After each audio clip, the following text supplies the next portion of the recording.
Hi, I'm Old Sneelock. Welcome to another episode of Old Sneelock's Workshop.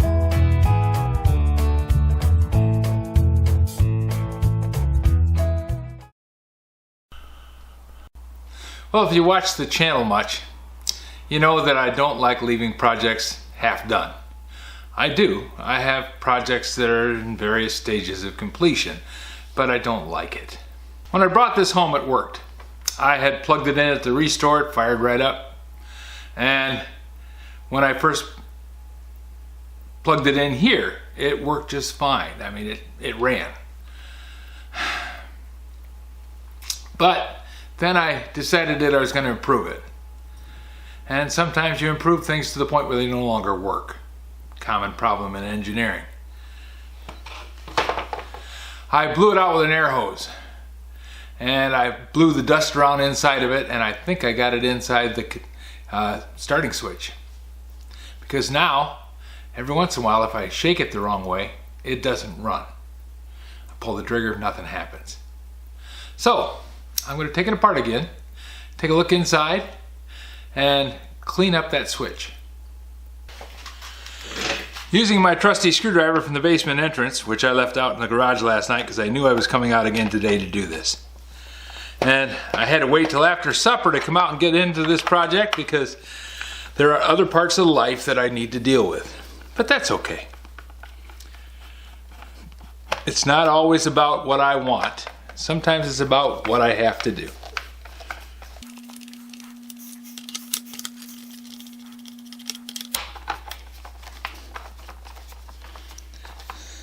One of the things that I like about using these Black & Decker workbenches, workmates, it gives you the opportunity to do that.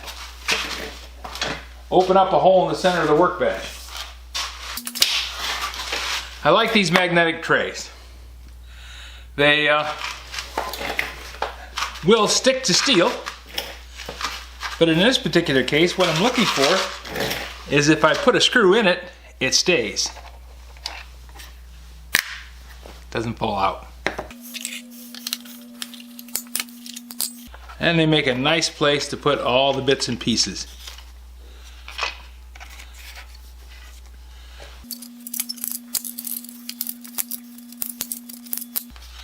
Okay, all the parts are there.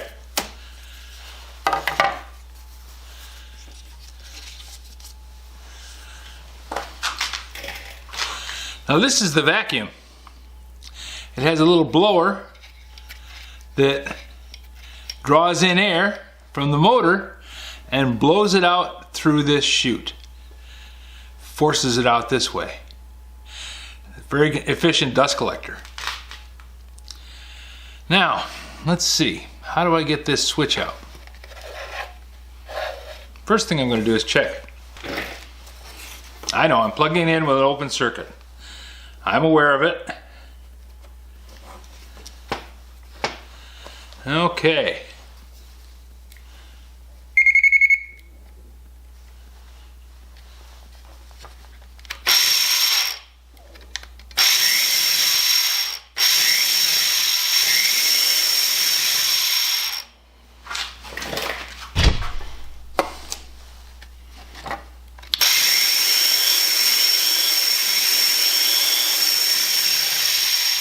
I have a completed circuit all the way through the system.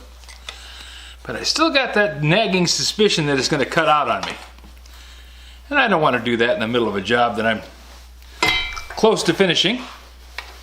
And then have to go back and take apart the sander and clean it. So we'll take care of that possible problem right now. We're unplugged. Take the belt off.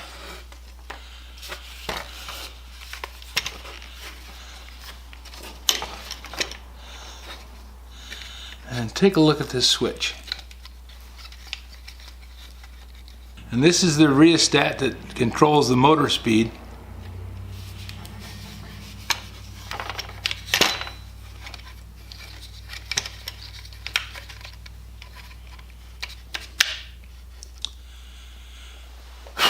Everything's got to have a chip in it these days. Because it has a chip and a rheostat and a PCB, I'm going to use the electronic cleaner, safe for sensitive electronics.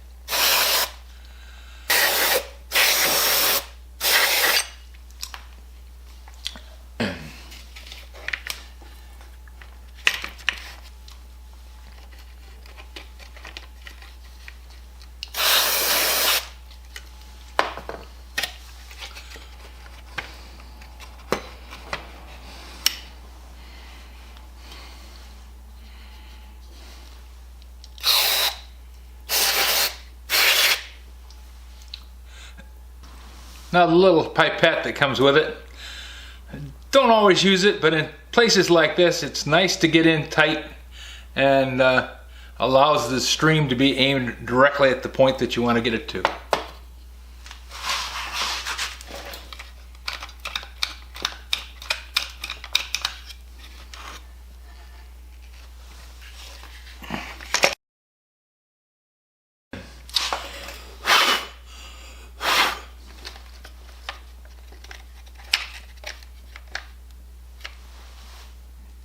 On things like this, doesn't much matter.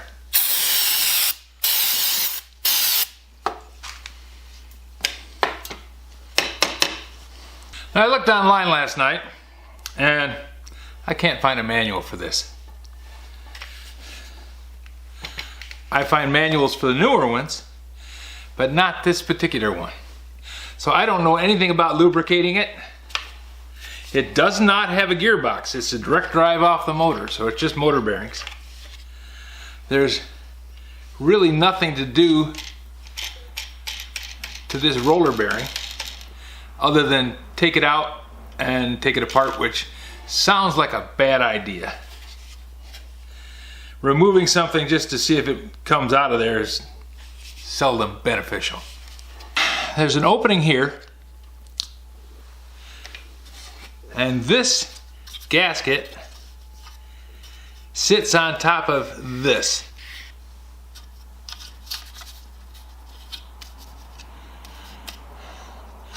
And there's a compression line there where that gasket has been compressed. So I'm thinking that gasket is actually doing what it's supposed to do. These lines show up all the way up and down it. But the seal between this end and the frame is just an overlap. Now, it may be a tightly fitted overlap, but it's just an overlap. And this area, when I took the thing apart yesterday, you could see that this area was just packed full of sawdust. Not good for a switch to be packed full of sawdust. So I'm wondering if I need to do something about that, and I don't know exactly what I would be doing. This is going to build pressure in here because you've got this blower pulling air through the motor to keep the motor cool. The exhaust air comes out into this snail, and they call it a volute on a pump, and then blows out through here into the bag.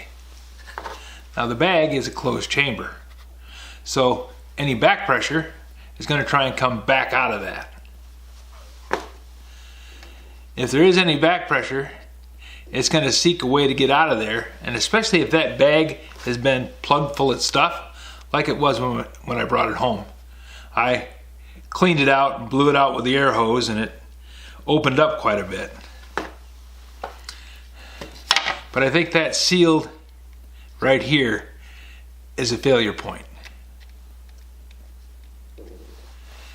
But I don't see any way to get in there and fix that except maybe put some glue on it, and that would make it so that this thing doesn't come apart ever again. Perhaps some kind of sealer. That may be another investigation that we'll do. For right now, this is dried out again.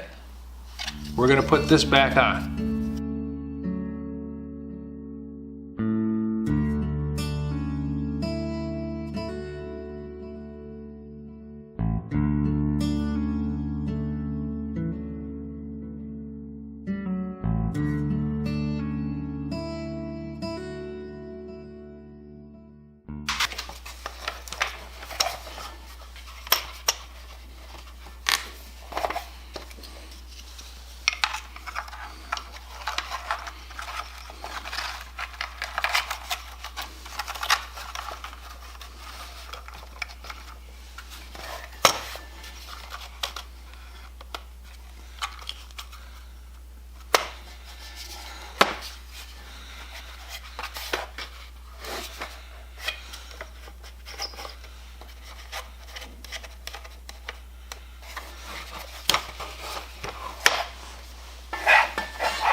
Okay, acid test.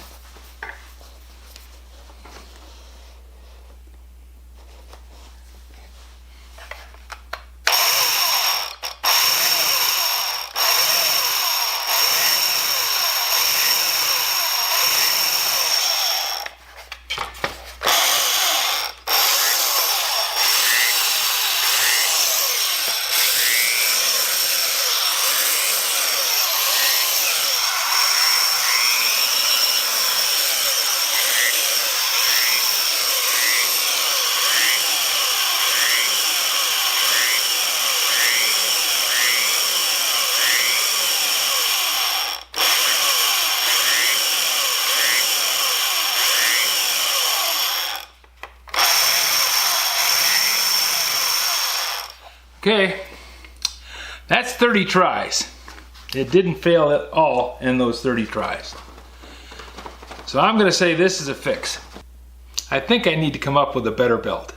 So that will be my next task. Just because I didn't notice it last night in my hurry to get things done, this is a BD 5900V half-inch belt sander, type 2, 120 volt, AC only, 2.8 amps, 3,300 to 4,900 feet per minute, double insulated. For safe operation, read instruction manual. I'd love to do that, just need to find it. When servicing, use only identical replacement parts. Black & Decker US, Inc., Townsend, Maryland, 21286. Made in England. So this is English. Ha!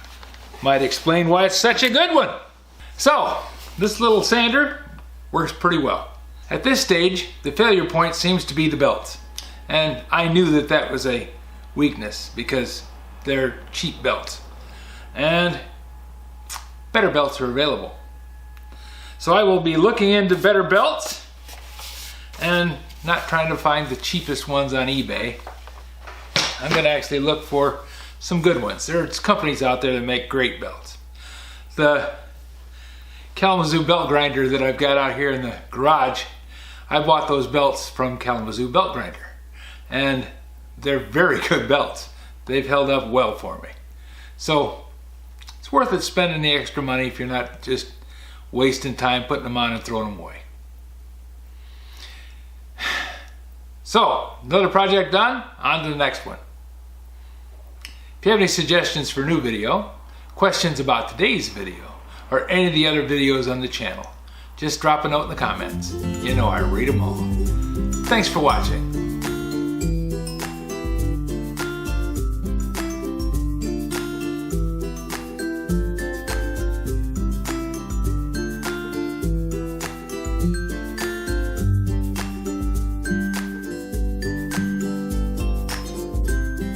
This video is not to be viewed by anyone under the age of 13 in the U.S. or 16 in the European Union, without the express written permission of the parents or legal guardians of the underage person. Such written permission must be on file at the local government entity in charge of enforcing the rules and regulations established by the FTC.